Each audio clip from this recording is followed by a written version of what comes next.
नमस्ते साथीहरू। आज म फेरि एकदमै नयाँ र प्रेरणादायी कथा लिएर आएको छु।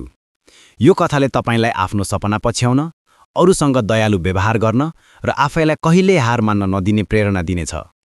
धेरै समय अघि एक पुजारी बस्थे जो निकै आलसी र गरिब थिए। उनले कहिल्यै कडा परिश्रम गर्न चाहन्थेनन्, तर धनी हुने सपना मात्र देख्थे। उनी भिक्षा मागेर पेट पाल्थे। एक बिहान उनले भिक्षामा दुधको एउटा भाँडो पाए। खुसी हुँदै उनी भा फर्किए।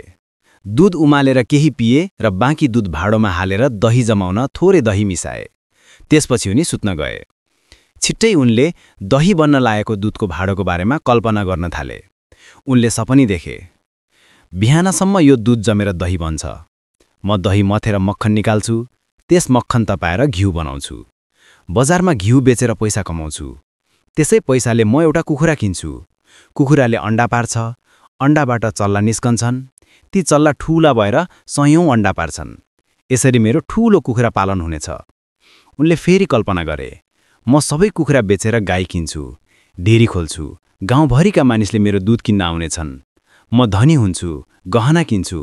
राजा पनि मेरो गहना किन्न आउनुहुनेछ। म यति धनी हुनेछु कि धनी परिवारकी सुन्दर केटीसँग बिहे गर्नेछु। चाँडै नै मेरो राम्रा छोराछोरी हुनेछन्। यदि मेरा छोराले शरारत गरे भने म रिसाएर ठूलो लट्ठीले हान्छु। सपनीमै यस्तो सोच्दा उनले पलङ छेउमा रहेको लट्ठी उठाएर छोरालाई हान्दैछु भन्ने भ्रममा दूधको भाँडोमा प्रहार गरे। भाँडो फुट्यो, दूध सबै खस्यो र उनी सपनीबाट बिउजिए। ऊ आत्तिँदै उठेर हेर्दा उसको दूध भुइँभरि पोखिएको थियो। त्यसैले यस कथाले दिन खोजेको सन्देश चाहिँ मेहनतको कुनै विकल्प हुँदैन। बिना परिश्रम र निन्द्रामा देखेको सपना कहिल्यै पूरा हुँदैन। सपना देख्नुलाई पनि कडा परिश्रम गर्नुपर्छ।